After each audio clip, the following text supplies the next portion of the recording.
हम पुकार पुकार के बोल रहे हैं सर, आदमी लोग सुन रहे नहीं है। ये तो जादू वाला तेल नहीं है, ये 108 जड़ी बूटी का तेल रहता है।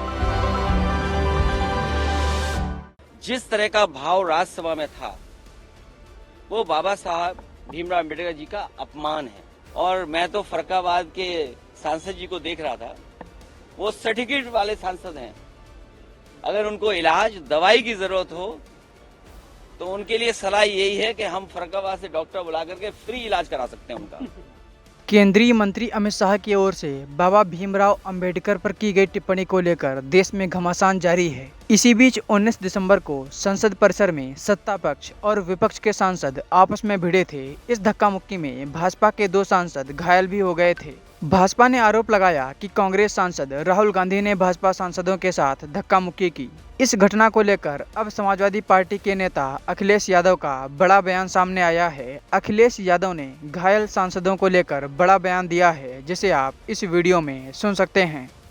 मैं पिछले कई वर्षों से और खासकर उत्तर प्रदेश में देख रहा हूं, भारतीय जनता पार्टी का एक बहुत सोचा समझा मॉडल है कि वो पहले अनकॉन्स्टिट्यूशनल काम करते हैं, गैर कानूनी काम करते हैं, और अगर आप उसमें विरोध करने आते हैं तो प्रशासन से, शासन से आपके खिलाफ कार्रवाई करते हैं। जिस तरह का भाव राज्यसभा में था वो बाबा साहब भीमराव अम्बेडकर जी का अपमान है। न केवल हम समाजवादियों के बल्कि पूरे देश के शोषित, वंचित, पीड़ित, अपमानित लोग और जो समाज में सबसे पीछे छूट गए थे, उनके लिए आज भी वो पूजनीय हैं।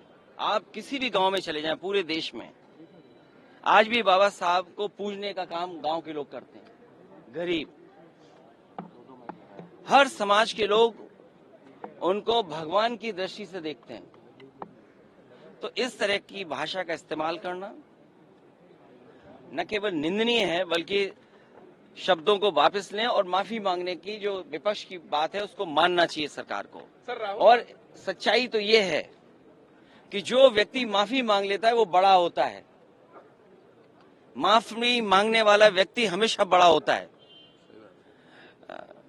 ये जो कलयुग आया हुआ है, हालांकि वो मैं नहीं कह सकता हूं कहां से शुरुआत हुई थी, लेकिन भगवान श्री राम ने के अलावा जो हमारे भगवान हैं, भगवान श्री कृष्ण ने जब अपने प्राण छोड़े तब कलयुग शुरू हुआ। आखिरी शब्द भी यही थे जब उनको तीर लगा कि डेस्टिनी थी, ये माफ कहना चाहिए, भूल जाना चाहिए इस चीज को। तो कम से कम सरकार को जिनकी भाषा से, व्यवहार से पूरे देश का सेंटिमेंट बाबा साहब भीमराव अम्बेडकर जी के लिए जो अपमान की तरह भाषा इस्तेमाल हुई, उस पर माफी मांगनी चाहिए और शब्द वापस अपने लेने चाहिए।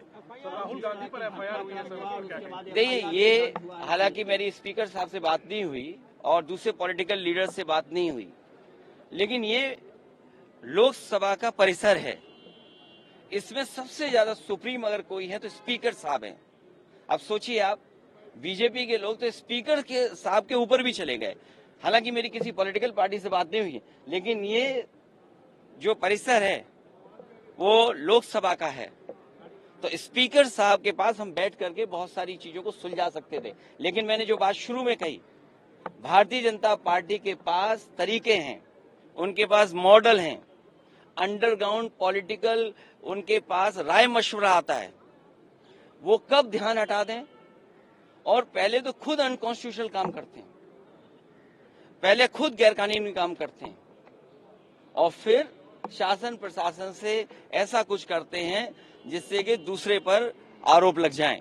और मैं तो फरक्काबाद के सांसद जी को देख रहा था, वो सर्टिफिकेट वाले सांसद हैं। अगर उनको इलाज दवाई की जरूरत हो तो उनके लिए सलाह यही है कि हम फरक्काबाद से डॉक्टर बुला करके फ्री इलाज करा सकते हैं उनका।